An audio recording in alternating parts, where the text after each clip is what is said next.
what does it take to really organize large gaming events? Now, since announcing like you're going to the SoCal Expo, one of the questions that I was like, what does it really take to like do the scheduling and to get those competitions to those events? Right. So it's just, we have a lot of stuff, right? And working with Chris, it's just a whole new team to work with. We were in Portland for 10 years. So it was like, working with the same production crew every year. So after a couple of years, everyone kind of knows the drill. So there's not a lot of things. So it's, bringing on a whole new bunch of work that way, right? Okay, how many CRTs do we need to bring? There's a bunch up there that, How many do you typically need, if you don't mind me asking? Well, I think last year we've had like 50 to 60-ish CRTs. Wow. So. Wow. Okay. So it's just all right, bringing some down from there that we have. I have some here, and Steve DeLuca, who is down here, he's got a bunch too. So we've run tournaments, like we do the ones in Phoenix or the ones here. We drive to those or Vegas or stuff like that. So there's some here. Chris says he has some. So things like that, systems and stuff like that, is like bringing all that stuff down, right? And then it's like coordinating. All right, cameraman, stuff like that. Like everyone in Portland when we were there would be from everywhere else too, but there's a lot of Portland locals that would help out, right? So run front desk or head camera guy, stuff like that, or we borrow this or this thing from them. So it's all these new things to figure out to all right, where are we going to get these things from? So organizing any event is so much more work than like you see from an outside perspective, because you just show up, right? It's so easy, because I admit, guilty as charged, I'll walk into an expo and be like, oh, they should have done this. And it's like, the should have done this. There's so many factors, so many phone calls, so many meetings, so many things that have to take place in order just to make that air quote simple change that someone else might have thought that was a better idea.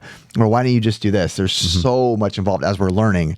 At the time of filming, this is like go week for us, like big decision week. And it's like, we're talking like every decision is like, all right, $10,000 decision. Like every decision that's made, different owners to talk to, partners, differing opinions, things like that. And it's just like, man, now I have like more respect than ever for people who run any sort of event, Tetris, a game expo.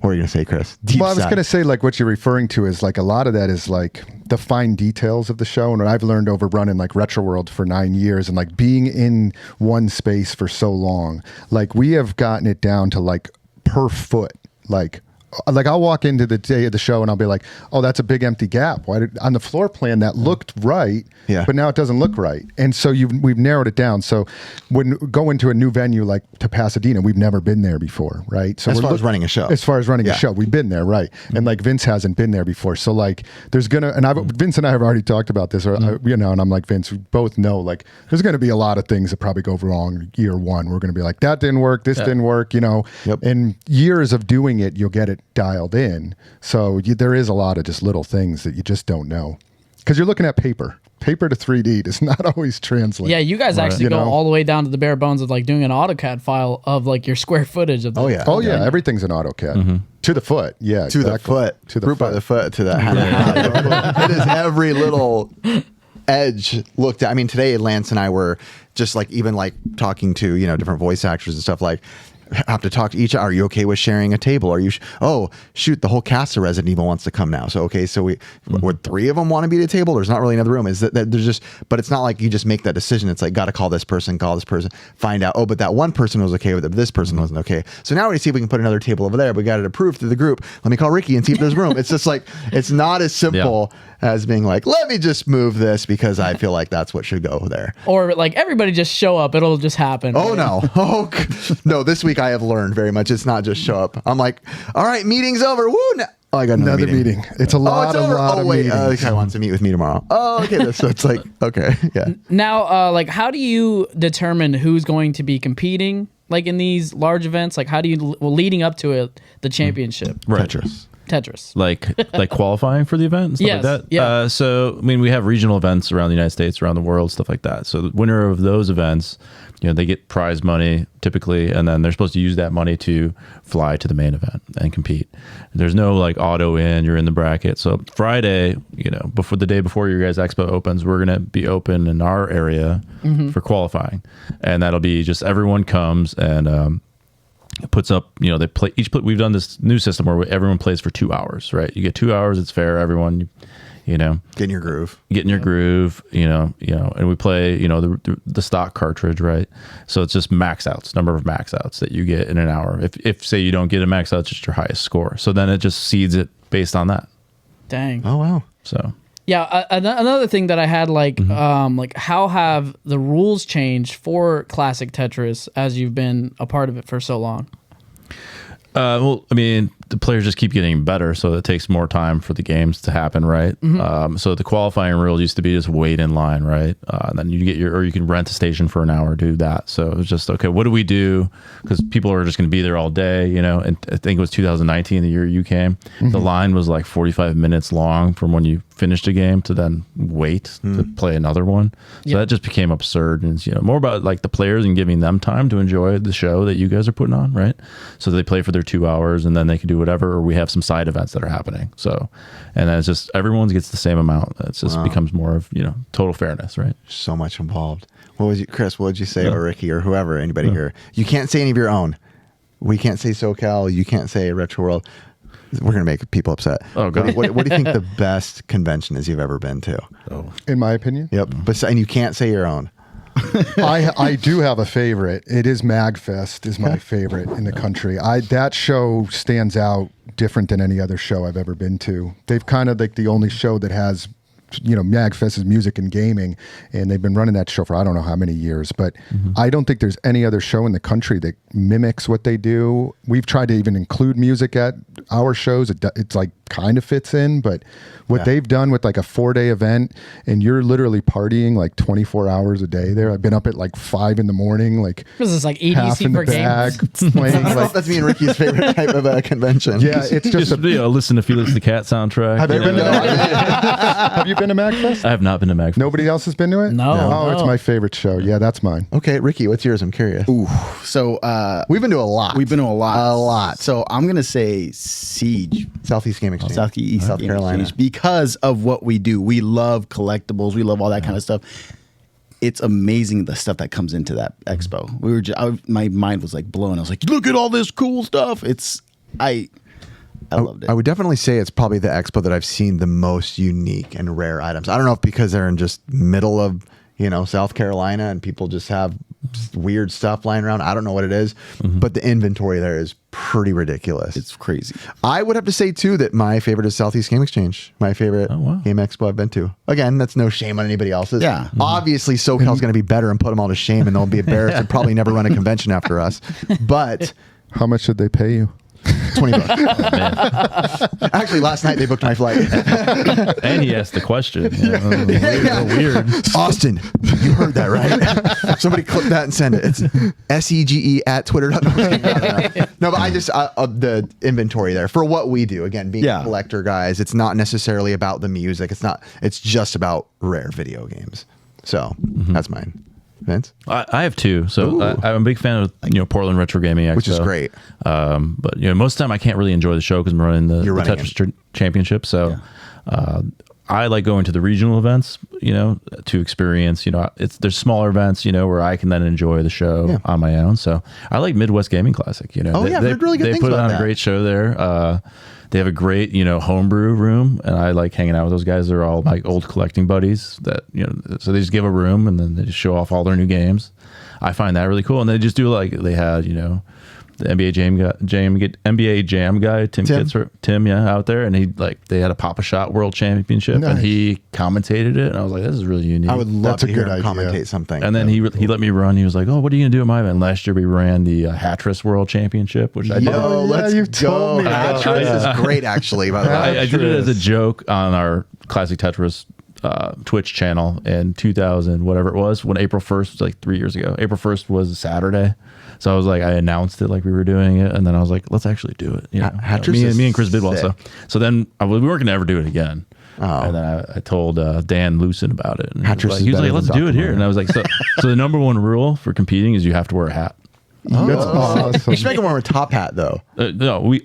So my mom, I'm from Chicago. My mom comes up and she has this box of hats. So I was like, Mom, can we use the hats? So it's just like all these like a lobster hat, whatever. Ready for crazy. this? Hatris? better than Dr. Mario. No way. No, it's not. But then again, what is it? Same creator as Tetris, you know. Was it really? Yeah. Oh, I didn't know that. Alexi made that game, yeah. Oh. Hey, Did not I'll tell you know that. this. He's in the game. He's the little guy, and his little buddy is that's his him? friend. Yeah. Oh, Yeah. that's awesome. What do you say? Game On, I love their Read the arcade. manual. They have one of the coolest arcades. That's why I love Oh, Game Game On. On's great too, does yeah. have I arcade. love the arcade at Game On. He always surprised me with like something I'd never seen. Like, yo, how'd you get this arcade? John does put together a good show. Yeah. Really good show. John's the best. Really well ran show. Yes. Never have hiccups or problems. John's on the ball. You can find him if you need him. Oh, it's hard to miss him. Yeah. He's just got to be just 6'2", Yeah, I'd put that. bald, yeah, beautiful. topped as Like well, he's yeah. like the Rock's dad. That's what he looks like. The Rock's dad. His hands are the size of a gorilla's. I love Huge him. hands. Huge. That was that joke on our old show to this day. Huge. We go, look at his big ass hands. Always, that was our thing. With Tetris, why did you guys go with the classic NES Tetris? I know there's so many variations and models and different systems it's for. Why is it just the classic? I mean, just the mechanics of the game are really clean. You know, it's one of the top selling games of all time. You know, that version, it was packed in, right? Or with the Game Boy was packed in. So it was, you know, I think the Tetris is the highest selling game in history of all franchises, Something like like that. 450 million or something like that. Crazy. So, I mean, that one was I think the first popularized version of Tetris. So Would you say that Tetris is the greatest game of all time? I mean, it's perfect. What is your what is your favorite game of all time? I'd be very curious. I mean, favorite game of all time Tetris is really good. Dr. Mario's really good. What is this? Let's go, I mean, Dr. Mario. this is why me and Chris are buddies. Yeah. Oh, God. What are you saying? We're not friends. I mean, I played a lot of Skyrim. I like that game. Oh, nice. Great game. I always like knowing what people's favorite games are for each console. It helps me like understand who they are. NBA 2K11. Wow. Okay. Wasn't expecting that. I have a question just in regards to licensing while we're on the topic. Like, you work with the company that owns I do, yeah. Tetris, right? And I think you told me, they've sponsored every year. Yeah, and they're wonderful. based out of Hawaii, yeah. you said? Do they also own all the Tetris, like Tetris Attack, anything Tetris? Do they? Yeah, so they licensed the rights to make the game. That's what I understand, to various companies. Do you remember Like Enhance made Tetris Effect Connected, and they're a Japanese company. I was Okay. sponsored by Tetris very briefly for like a store, like a sushi place they opened up that had like a Tetris themed month. It was like in Irvine. And they reached out to me and they're like, hey, will you go there? We'll pay for your meal and you'll be like some VIP Tetris. And I was in my head, I'm like, I don't really play that much, but okay. Was that the one that like it would like come to your table? Yes. That's pretty Oh, cool. yeah. A robot would come to your table. You had no server. It was. I wonder if it was the same company that Vince works with. Probably. Don't know. Hey, was it like Flamin' Yan, like stacking It was called like together? Kura or something, like Kura, and I had to take like a picture of me with like all their Tetris swag on, eating sushi, and the robots behind me, and it was great. I felt like I was. Did it have like the little Tetris license thing? Yeah, I have the Tetris right. like licensing and stuff. So Have you ever had to deal with Nintendo at all with any of what you do with the tournament? No, not really. No. No. So they don't have any ownership over Tetris, even though it was an NES game. The name Tetris. Well, the Tetris company owns the rights to the games. what's the Tetris company That's the name. called? Oh, it's literally called the Tetris Yeah. Company. Wow. Yeah. Not the craziest name, but yes. Yeah, I mean, it makes sense, right? True, you can't get it Yeah. wrong. You know. Are you the only one that's really taking head on of directing and all that stuff for that event? So I have a team, right? Yeah. Used to be, we switched from an old team. I had two other partners, and they're no longer with CTWC. So I took it over last year, and now I have four guys that are part of my main crew, and then a whole slew of other people around the world. So Are they in California as well? Some of them. no. So it's just we're all internet based. I get my main guy Pompey Hart, Kingsman, who helps you out a lot, Kingsman. and Bidwell, Awesome. and then Sharky. Those Why are- do we not have cool names? Yeah. I know. I was like Kingsman. I was like, Pumpy awesome. Well, Sharkhead, Kingpin, or something. Yeah, I'm just like, you guys gotta work stupid on it, yeah. Curtis name, Ben. Boring names. Like, I'm giving you guys all names. Curtis, your cheeks. Ricky, your brown man. Curtis, your German. Welcome to the Discord era, right? Avatar land. Mayonnaise. Yeah. your horseradish. Can you kind of go into like the different eras? Like, what is hyper tapping era? What is that? Okay, so it started with DAS, which is how we probably all in here hold the controller. You just hold it down, right? Hold left, hold right, Yes. And then you don't tap left or right? You Yes. know, which is DAS with delayed auto shift, which is like if you hold, like you press the key on a keyboard down, it'd be like, T, and then a million T's, right? So that's how Tetris works. So it's like when you hold left, it's like left, boom, and then boom. Wow. So then you have to charge DAS. So if you can keep it from piece to piece as long as you charge it, but like say you're moving a piece and then you switch directions, then you lost DAS and you have to start over with the dit. And then then once you hold it and maintain the DAS, you can whip it around faster, right? With DAS, that's how we would play. So, but with hyper tapping, it's like you press the button, the D-pad, left or right. It's like every time you press it, like every time you press the keyboard key, it goes left or right? So you don't have to worry about DAS. DAS is no longer a problem. You're not going to lose it. You always have the ability. You just have to remember how many times to tap it, right? So now with rolling, it's just like kind of a hybrid version of DAS. And that's their fingers underneath, if I'm correct, underneath like this? Yeah. They're holding it audio like, listeners or with like their That's foot. rolling? Rolling is like, they hold it with one hand on top, where they're kind of slightly putting their pressure on the D-pad. And that's what like Blue Scooty and them are all using now. This is, if you're not using that, you can't play on the leaderboard. Kill Screen. You're not a top tier player right now. But I mean, you're still top tier player, but they can play further than you and outscore you. Do they separate rankings by like if people are like, no, I just play the old school way, DAS, what is it called? Yeah, DAS. Like, is there like a leader that only the there's DAS like, people? Okay. So with DAS, there's like the 1.3, 1.4 million is probably, the highest you can get. I think 1.5, if you played a perfect game, you can get, but that's, like getting long bars all at the same time and just not ever taking a single, So 1.4, I think 1.3, there's like a handful of people that have 1.3s, So 1.4 is like something a goal for those to do. Like right now, we're trying to get 10 million points is the goal right now, right? So there's a new show that we started last week on our channel called Race to 10 Million. And it's if you have a 5 million PB or above, which was 6 years ago, 5 years or 4 years ago, wasn't even a thing. It was like 2 million. It's crazy, So. It's just nuts now. And what is the high score currently? Well, so Blue Scooty crashed the game, and then two other guys crashed the game, Andy and Fractal. So there's 3 game crashes right now. So they're not playing for points in those games. They're playing for lines and to play forever to get to this crash, right? So after that, Andy crashed the game. A week or two after I think I saw Scooty did.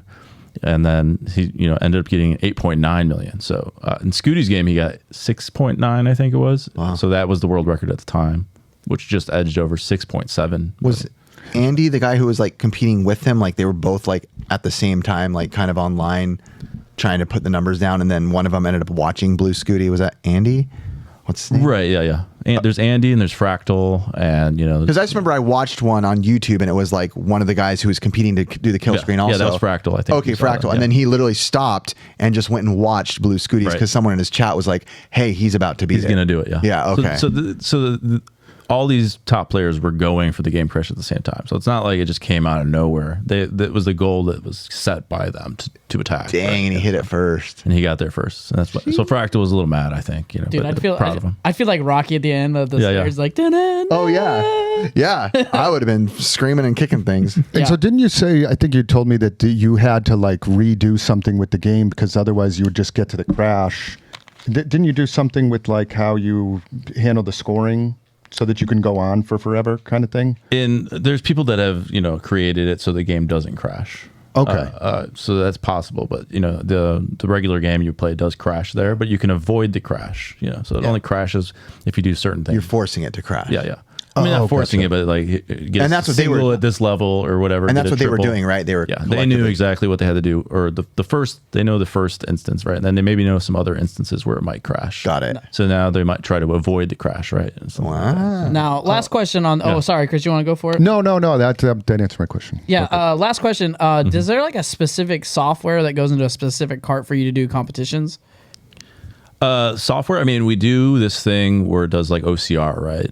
It's a software that then re-renders the SD quality Nintendo into HD and then outputs, other information like, a 7-digit score, which is not in the game. So it's like, the game goes like hexadecimal where, A is 10 at some point, if you use a Game Genie code, right? So this would, take that information and, make it into the 10 digits or the 7-digit score, right? So maybe we'll need an 8-digit score. Dude, soon. he is smart. Yeah. Yeah, and it shows like the differentials too, like which player is up and side by side. Because if you remember original Tetris, it was just one player, right? Right. It wasn't even two player on. So yeah, and it shows like the Tetris rate too, which is calculated by the computer. And Does like, it if there's also a drought, tell you? Yeah. What does a drought mean? So drought is like if you don't get a piece for any extended period of time, right? You know, so in NES, you know, it could be forever. So you cannot get a long bar forever. So maybe like an 80-piece drought, maybe it's possible, you know, something like that. Maybe you won't get one. 80 turns without it one? 80 pieces, yeah. So I mean, wow. 50, 60s, like usually like the pretty crazy ones that kind of come out. But yeah, so, but in modern Tetris, they have like 7-bag, which they call, or, you know, some kind of bag. So imagine all 7 pieces in a bag. You pull one out. That's your piece, and then you get through all of them. Then you have a whole new bag of 7. So then the biggest drought would be 13 pieces. Yeah. Got it. Okay. So if you got one at the end, and wow, dude, how interesting. Yeah, and when we met years ago, Yeah. I believe you had given me the laptop, right? Yeah. And that's I remember flying. Then I think I flew with it. Yeah, I flew with it. So I felt like I was carrying like this piece of equipment because to run the regional, I know. And so I flew with it to Retro World and then gave it to the guys, and then they hooked it all up and then flew back with it. Yeah, to have that software. Chris with that, huh? Stole it all, downloaded it. Like I got it. Smart man. All right, guys. Well, Tetris World Championships will be from 7th through the 9th of June of 2024 at SoCal Gaming Expo in Pasadena. And I will tell you right now, all those tickets will be available in the link below. So appreciate you all. And just for future like registration and stuff, like on through your site, I think eventually we were going to link through SoCal so you can register. Yeah. Or and it is it open registration? We'll do online registration beforehand. Sweet. And and you have it. You're doing yours as well. But yeah, for like that Friday and stuff like that. And as far as like the qualifying on Friday, open to the public, like anybody can hop in, or do you have to have some pre-qualifications to kind of like scores and stuff to get in? Open to the public, yeah. I mean, that's the whole idea. You have a chance, Chris. You have a chance. Let's go. I mean, you gotta pay Dr. Mario, maybe. Dr. Mario. I'll start practicing now if we do Dr. Mario. Well, all those links will be in the description when this video comes out, guys. Appreciate you all.